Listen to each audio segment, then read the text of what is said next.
तो हेलो, एक बार फिर स्वागत है आपका यूनिक एस एकेडमी बाई गुल फैमिली राजी में। तो परमार वंश या पंवार वंश गढ़वाल का या टिहरी गढ़वाल का, उसकी हम लोग बात कर रहे हैं। अच्छा, इसमें अगर मैं आपसे पूछूं कि सामाशाही बाग किसने लगवाया था, श्रीनगर में केशव राय मठ किसने बनवाया था, जहांगीर से मुलाकात करने वाला गढ़वाल का पहला राजा कौन था, जहांगीर ने गढ़वाल के किस राजा को ज्योतिष राय का टाइटल दिया, जहांगीर ने गढ़वाल के किस राजा को मिलने के बाद या भेंट करने के बाद इनाम में हाथी और घोड़े दिए थे, गढ़वाल का कौन सा ऐसा राजा था जिसे आप फर्रुखशियर, जिसे आप कहते हैं ना लंपट मूर्ख, फर्रुखशियर मुगल भाषा ना, फर्रुखशियर लंपट मूर्ख, उसकी तुलना आप फर्रुखशियर से कर सकते हो। ऐसा कौन सा राजा था गढ़वाल में जो अलकनंदा नदी में नाव डूबने के बाद उसकी मौत हो गई थी, और उसकी मौत के बाद करीब 100 रानियों ने उसकी जो है कि सती कर लिया था। विलियम फिंच जो कि एक यूरोपीय यात्री है, मुगलों के समय में आया था भारत, उसने गढ़वाल के किस राजा को सबसे रिच और पावरफुल, सबसे समृद्ध और सबसे शक्तिशाली राजा कहा है। इन सब चीज़ों का और इसी से मिलती जुलती और भी बहुत सारी चीज़ें हैं, उनके बारे में हम लोग पढ़ेंगे इस वीडियो में। मैंने जो शुरुआत की है उत्तराखंड के इतिहास में, जो मेडिवल एज का है, मध्यकालीन इतिहास है, वहाँ से शुरुआत की है। और सबसे पहले मैंने लिया है परमार या पंवार वंश को। तो परमार या पंवार वंश के बारे में जो बेसिक जानकारी है, और उसके बाद जो परमार या पंवार वंश का या गढ़वाल का कार्तिकेयपुर वंश के बाद गढ़वाल का पहला जो पावरफुल राजा हुआ है, जिसे आप गढ़वाल का अशोक भी कहते हो, गढ़वाल का नेपोलियन, गढ़वाल का बिस्मार्क भी कहते हो, कौन, अजयपाल। उसके बारे में मैं आपको पिछली 2 वीडियोज़ में अच्छे से बता चुका हूँ। अब हम लोग इसकी तीसरी वीडियो में आ गए हैं। मैं आपको मशवरा दूंगा कि आप लोग प्लेलिस्ट में जाएं। मैंने उसमें टिहरी गढ़वाल या गढ़वाल का जो पंवार वंश है उसके नाम से प्लेलिस्ट बना रखी है, उसमें आप लोग देखें। पहली 2 वीडियो आप देखें। अगर आप लोग कंपटीशन एग्ज़ाम की तैयारी कर रहे हैं, नहीं भी कर रहे हैं, तो अजयपाल या गढ़वाल को आप जानना चाहें तो उसमें वीडियो देखें, काफ़ी रिसर्च की है मैंने। उसके बाद फिर इस वीडियो पर आएँ। अगर आप नहीं भी देख पाएंगे तो कोई दिक्कत नहीं है, इस वीडियो में भी आपको बहुत कुछ मिलने वाला है। तो परमार या पंवार वंश में 42वां राजा जो था इस वंश का, वो था सहसपाल। 1547 से 1575 के बीच में इसका समय हुआ है। इसके बाद इसके बारे में हमें जो जानकारी मिलती है वो रघुनाथ मंदिर से मिलती है। आपको पता होगा कि रघुनाथ मंदिर जो है वो देवप्रयाग में है। देवप्रयाग में 2 नदियों का संगम है ना। उत्तराखंड में जो पंच प्रयाग हैं उनमें सबसे महत्वपूर्ण प्रयाग है देवप्रयाग। देवप्रयाग उत्तराखंड के टिहरी जिले में है, या गढ़वाल मंडल के टिहरी जिले में है। देवप्रयाग में अलकनंदा और भागीरथी आपस में मिलती हैं, या कह सकते हैं कि भागीरथी में अलकनंदा मिलती है, और यहीं से जब ये दोनों आपस में मिल जाती हैं तो दोनों का जो जॉइंट नाम हो जाता है वो हो जाता है गंगा। तो खैर गंगा जी तो खैर गोमुख से निकलती हैं। किसके रूप में निकलती हैं गंगा जी गोमुख से, भिलंगना या भागीरथी के रूप में, भागीरथी के रूप में, है ना। तो गंगा जी की जो खास सहायक नदियाँ हैं उसमें टिहरी में पहले भिलंगना मिलती हैं और देवप्रयाग में आकर के मिलती है अलकनंदा। तो जब भागीरथी और अलकनंदा दोनों का संगम हो जाता है देवप्रयाग में, यहीं से इसका नाम हो जाता है गंगा। तो इसी देवप्रयाग में एक फेमस मंदिर है पुराने ज़माने का, जिसका नाम है रघुनाथ मंदिर। अच्छा, इस मंदिर की खासियत यह है कि इस क्षेत्र का इतना प्रसिद्ध मंदिर है कि यहाँ पर अक्सर राजा आते थे, राजाओं के द्वारा खुद या राजाओं के नाम से। आजकल जैसे आप लोग सुनते हो ना, जैसे कि 4 धाम में पूजा अर्चना शुरू होती है, 4 धाम यात्रा शुरू होती है, 4 धाम के कपाट आप देखो खुलते होंगे, तो अक्सर आप अखबारों में पढ़ते होंगे कि वहाँ पर बद्रीनाथ धाम में या केदारनाथ धाम में पूजा शुरू हो गई है, और वहाँ पर पहली पूजा जो हुई है प्रधानमंत्री मोदी जी के नाम से हुई है। सुनते हो ना अखबारों में अक्सर कि केदारनाथ धाम में पूजा शुरू हो गई और आज पहली पूजा जो हुई वो माननीय प्रधानमंत्री मोदी जी के नाम से हुई।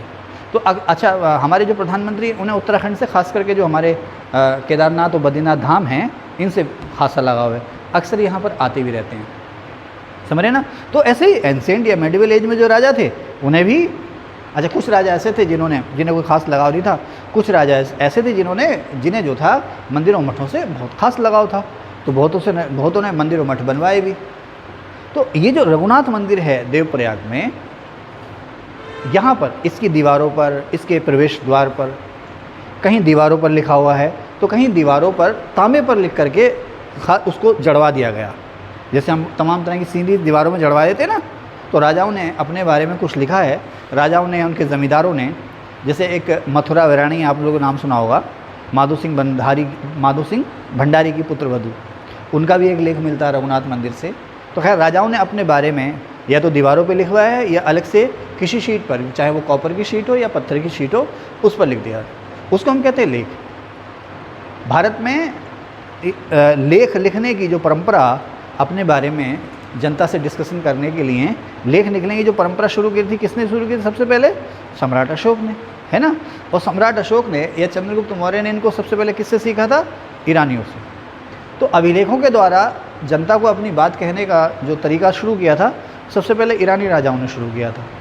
भारत में इसकी नकल चंद्रगुप्त मौर्य और अशोक ने की। उसके बाद तो ये रिवाज आम हो गया। तो गढ़वाल में टिहरी जिले में मंदिर है, कौन सा? रघुनाथ मंदिर। कहाँ पर? देवप्रयाग में। तो इस देवप्रयाग मंदिर में, इस देवप्रयाग में रघुनाथ मंदिर से राजा सहजपाल के कुल 5 अभिलेख मिले। तो आपसे पूछ सकता है कि फला जगह से किस राजा के 5 अभिलेख मिले या सहजपाल के कितने अभिलेख मिले? तो सहजपाल के यहाँ से 5 अभिलेख मिले, ठीक है। अच्छा, इसके समय की जो खास 2 घटनाएं हैं, एक तो ये कि मुगल जो अकबर है, मुगल बादशाह अकबर है, उसके सेनापति ने गढ़वाल पर हमला किया था। तो खैर पूरे गढ़वाल पर हमला नहीं किया था, गढ़वाल में जो तराई और भावर के जो इलाके हैं वहाँ पर हमला किया था। तो मुग़ल फ़ौज ने हमला किया। किसकी मुग़ल फ़ौज ने? अकबर की मुग़ल फ़ौज ने। अब उस मुग़ल फ़ौज का सेनापति कौन था? हुसैन। तो हुसैन खान ने तराई पर हमला किया था, ठीक है ना। अच्छा, आगे चलते हैं। अच्छा, इसी के समय अभी आपने पीसीएस का एग्ज़ाम दिया था लास्ट 14 जुलाई को, तो उसमें क्वेश्चन भी आया था। सहजपाल के समय में अकबर ने क्या किया था कि ये जानना चाहा था कि गंगा नदी एक्चुअली निकल कहाँ से रही हैं। उन्हें पता नहीं था गंगा जी कहाँ से आ रही हैं।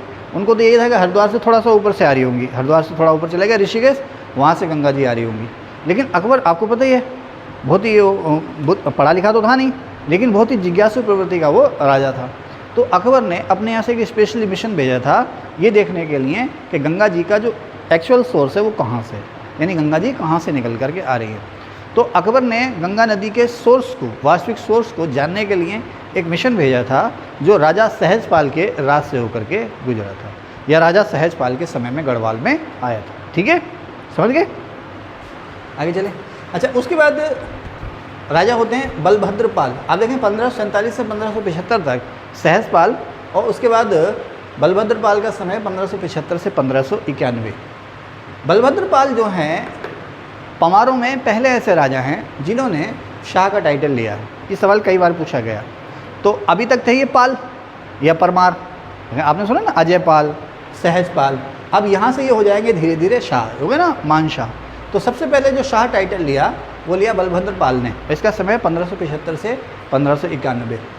अच्छा, इसके एम्पायर में एक कवि रहते हैं, ये इसके दरबार में कवि रहते हैं जिनका नाम है देवराज, कवि देवराज। उनको कहा जाता है कवि देवराज। तो कवि देवराज ने इनकी प्रशंसा की है, और प्रशंसा में कहा है भीम के समान बलवान। भीम किसके लिए जाना जाता है? ताकत के लिए जाना जाता है ना। 5 पांडवों में भीम जो है वो ताकत के लिए जाना जाता है ना। और युधिष्ठिर किसके लिए जाने जाते थे? न्याय और नीति के ज्ञाता थे वो, है ना। खैर, तो अर्जुन निशानेबाज थे ना, धनुष कमान वाले। तो भीम जो थे ताकत के लिए जाने जाते थे। तो कवि देवराज ने बलभद्रपाल को कहा है भीम के समान बलवान। लेकिन अब देखो ना, इतिहास में यही जो है वो किंतु परंतु होते हैं। कवि देवराज ने इनको कह दिया भीम के समान बलवान, तो भीम के समान, या भीम तो हारेंगे नहीं किसी से। लेकिन ये हार गए थे। किससे हारे? रुद्रचंद से। 1581 में कुमाऊं के चंद राजा रुद्रचंद ने गढ़वाल पर हमला किया था। तो चंद राजा और पवार राजा, यह कह सकते हैं कि रुद्रचंद और बलभद्रपाल की सेनाओं के बीच में बघाड़गढ़ी में युद्ध हुआ था सन 1581 में, जिसके बारे में बहुत कोई डिटेल तो है नहीं, लेकिन माना यह जाता है कि उसमें बलभद्रपाल की या पमारों की सेना हार गई थी। तो आपसे कोई पूछेगा कि बघाड़गढ़ी का युद्ध कब हुआ? 1581 में। किसके समय में हुआ? रुद्रचंद और बलभद्रपाल के समय, ठीक है। खैर, तो यहाँ पर ये 2-3 सवाल यहाँ पर आपके बनेंगे कि क्या है कि भीम के समान बलवान कौन है? तो पहला शाह टाइटल किसने लिया? तो बघाड़गढ़ी का युद्ध किसके समय में हुआ है? ओके। उसके बाद नेक्स्ट आता मानशाह। 1591 से 1611 का इसका समय है, राजा मानशाह का, ठीक है। राजा मानशाह ने अकबर का समय भी देखा और जहांगीर का भी समय देखा। अकबर की डेथ कब हुई? 1605 में, है ना। तो इसने अकबर और जहांगीर दोनों का ही समय देखा है। खैर, इसके भी रघुनाथ मंदिर से अभिलेख मिले हैं। अच्छा, अब होता क्या है आपको पता है उत्तराखंड मैप में आपने देखा ही है ना। इसको थोड़ा सा हम मिटा दें यहाँ पर, एक बार पॉज कर दें। तो आप देखें ना मैप में मैंने ये उत्तराखंड का बॉर्डर बना दिया, ठीक। अब उत्तराखंड का बॉर्डर बनाया, ये रहा आपका कुमाऊँ, आपको पता ही है, और ये रहा आपका गढ़वाल, ठीक है ना। तो गढ़वाल में टिहरी रियासत जो थी ये थी आपकी कुल मिलाकर के टिहरी रियासत, ओके। अब यहाँ उत्तराखंड से या गढ़वाल से ऊपर ये हुआ आपका हिमाचल, हिमाचल से ऊपर चला गया आप कश्मीर। अब ये जो इलाका है ये नेपाल का इलाका है, इधर ये नेपाल का इलाका है, और ये जो है ये है तिब्बत। अब ये जो साउथ तिब्बत है ना, ये वाला हिस्सा, ये जो साउथ तिब्बत है, इसको लेकर के जो तिब्बती सरकार है, तिब्बत के जो राजा है उनमें, और गढ़वाल के जो परमाने पवार राजा हैं जिनके बारे में हम लोग पढ़ रहे हैं, उनमें अक्सर झगड़ा होता रहता है। इस एम्पायर को, ये जो इलाका है ये सारा का सारा, इसको कहा गया दावा राज।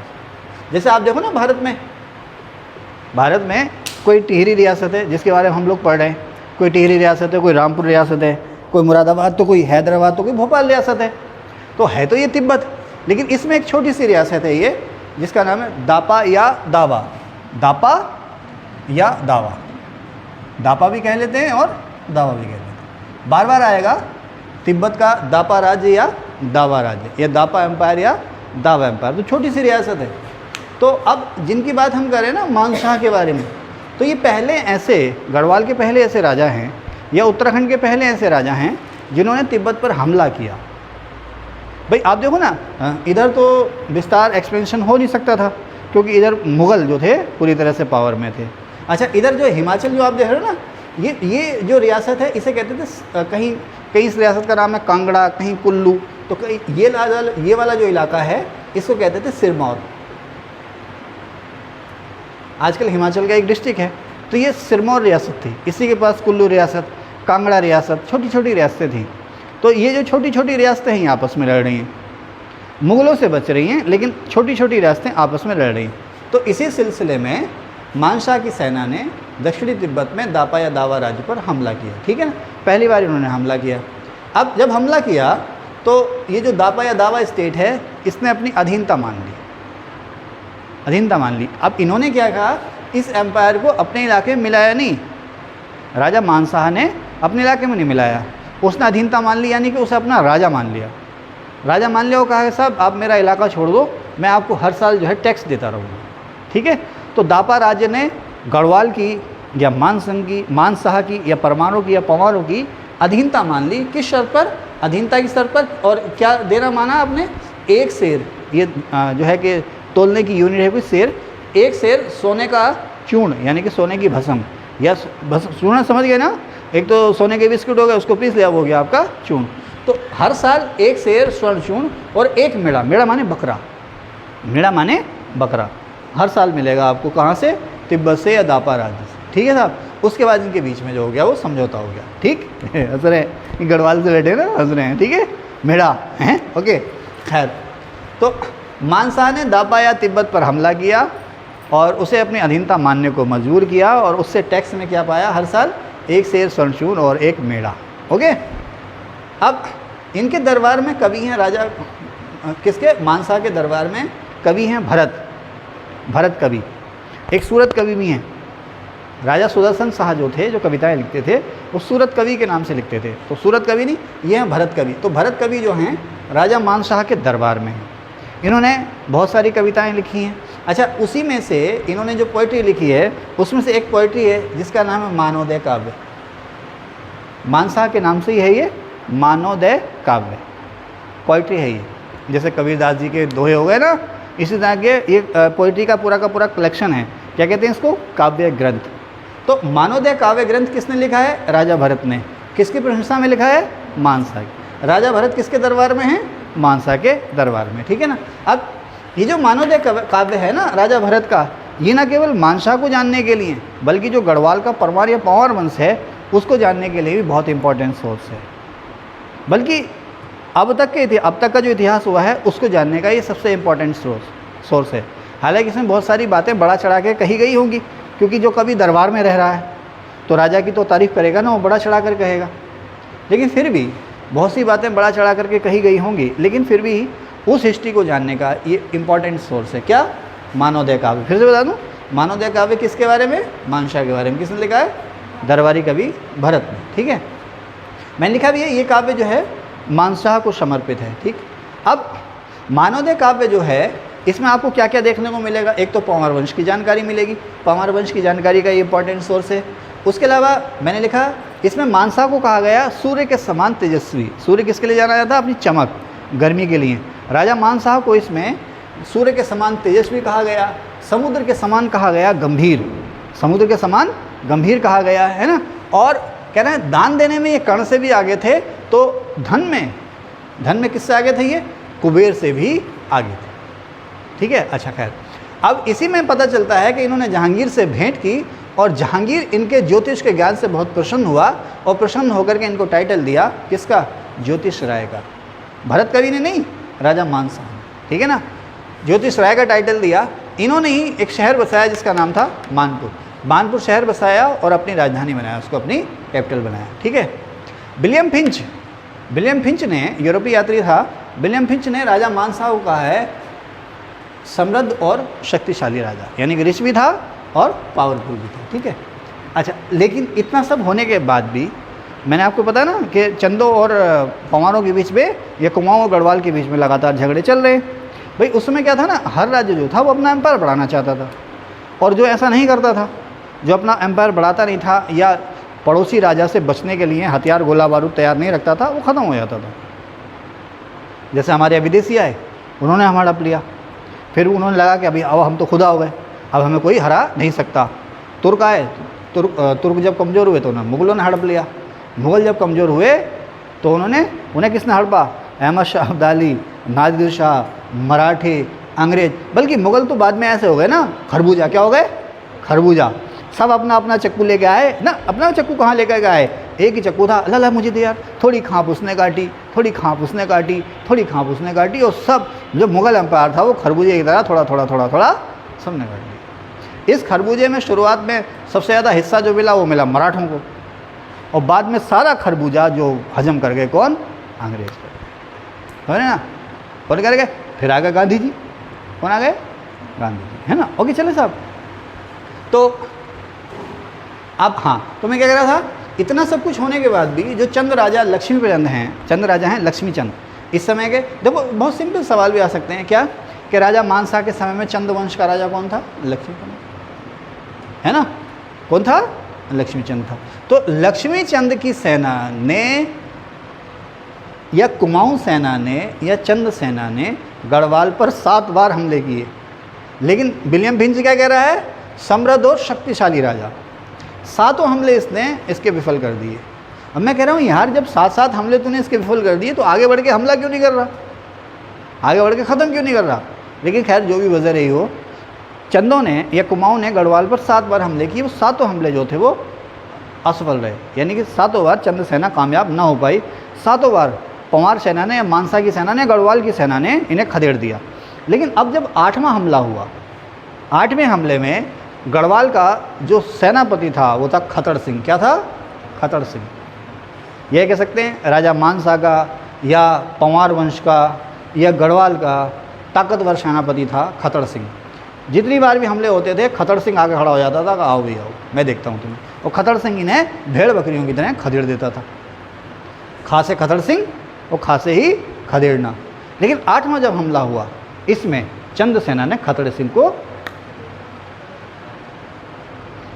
का काम जो है वो काम तमाम हो गया। खतर सिंह मारा गया।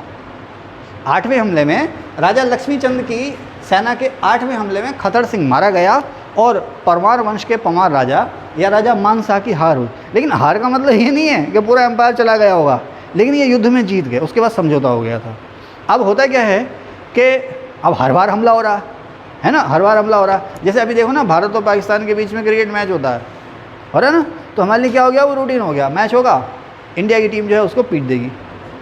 हर बार मैच होता है, इंडिया की टीम उसको पीट देती है। हर बार मैच होता है, इंडिया की टीम उसको पीट देती है। खुदा ना खास्ता किसी ने, अब ये तो खेल है ना, खुदा ना खास्ता किसी ने ऐसा हो गया कि पाकिस्तानी टीम ने इंडियन टीम को हरा दिया, फिर देखो कैसा जश्न होगा। फिर तो वो जो वहाँ का कप्तान होगा ना, वो हीरो हो जाएगा। एक बार हराने के बाद क्या हो जाएगा, हीरो हो जाएगा। तो ऐसा ही हुआ। वैसे ऐसा होने नहीं जा रहा, क्योंकि इंडियन टीम इसमें बहुत मजबूत है। हालांकि कल हम श्रीलंका से हार गए, वो एक वजह है, पिच बहुत टूटी हुई थी, है ना। अब जब पिच ऐसी हो गई, ऐसा लग रहा है जैसे धूल पे खेल रहे हो, तो क्या होगा, है ना। ओके खैर, तो क्रिकेट से अब इधर आ जाए, तो राजा लक्ष्मीचंद की जो सेना थी 8वीं बार में कामयाब हुई, उन्होंने खतर सिंह को मार दिया। अब इतनी खुश हुई चंद्रसेना या चंद्रसेना इतनी ज़्यादा खुश हुई कि उन जिस जगह युद्ध हुआ था वहाँ पर एक वो ऊंची जो पहाड़ी है उस पर चढ़े, और ऊंची पहाड़ी पर आसपास से घास फूस लकड़ी वगैरह इकट्ठा किया खूब, उसमें आग लगाई। आग लगाने का जो मकसद था कुमाऊं के लोगों को या इधर के लोगों को ये मैसेज देना था कि भाई हम जीत गए।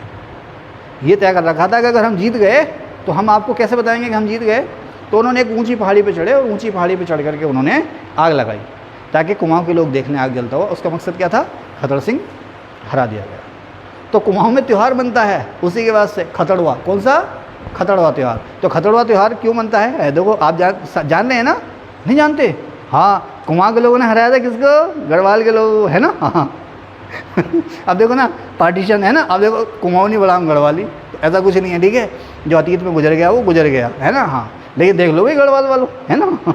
तो खैर, खतर सिंह मारा गया, उसी की याद में हर साल खतड़वा त्यौहार मनाया जाता है। खैर, तो कहने का मतलब क्या है कि राजा मानशाह के समय में गढ़वाल पर चंदों के अनेक हमले हुए। किसकी सेना के, राजा लक्ष्मीचंद की सेना के। तो 7 हमलों में तो लक्ष्मीचंद की सेना जीत गई, लेकिन 8वें हमले में ये सेना जो है बुरी तरह से हार गई। ठीक है, बाहर किसी की बाइक तो नहीं है, लॉक वॉक कर रखे हैं ना।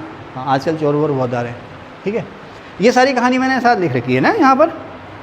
हाँ, मुझे रटी हुई है कहानी। ओके, अब इसके बाद आते हैं श्याम शाह या शाम शाह।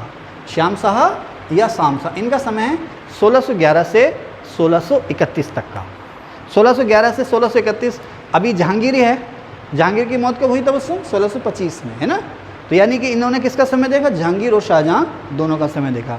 तो श्याम शाह या शाम शाह एक ही नाम है ये। अब इनके समय में क्या होता है, देखो मानशाह ने दावा राज्य को जीता था या दावा राज्य को अधीनता मानने के लिए मजबूर कर दिया था।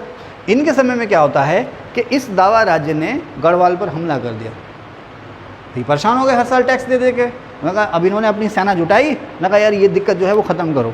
इन्होंने गढ़वाल पर हमला कर दिया। ये कह सकते हैं तिब्बती राजाओं ने गढ़वाल पर या परमार या पंवारों पर हमला कर दिया, लेकिन ये हमला जो था वो खदेड़ दिया गया। तो आपसे पूछ सकता है कि मानशाह ने तो अधीनता मनवाई, लेकिन एक बार फिर से दावा राज्य ने हमला किया किसके समय में, शाम शाह के समय में, लेकिन इन्होंने इसको खदेड़ दिया। ठीक है, अब जहांगीर से मुलाकात करने वाले ये दूसरा राजा थे। पहले राजा कौन थे, मानशाह। ये थे जहांगीर से मुलाकात करने वाले दूसरे राजा। और जहांगीर ने मुलाकात के बाद इन्हें इनाम में हाथी और घोड़ा गिफ्ट किया था।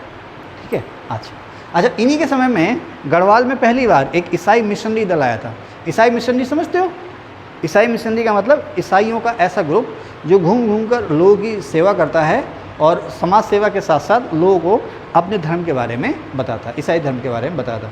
तो ईसाई मिशनरी दल जो है गढ़वाल आया था। क्यों आया था, एक्चुअली वो लोग जा रहे थे तिब्बत जा रहे थे। तो तिब्बत जाते हुए गढ़वाल से गुजरे थे वो।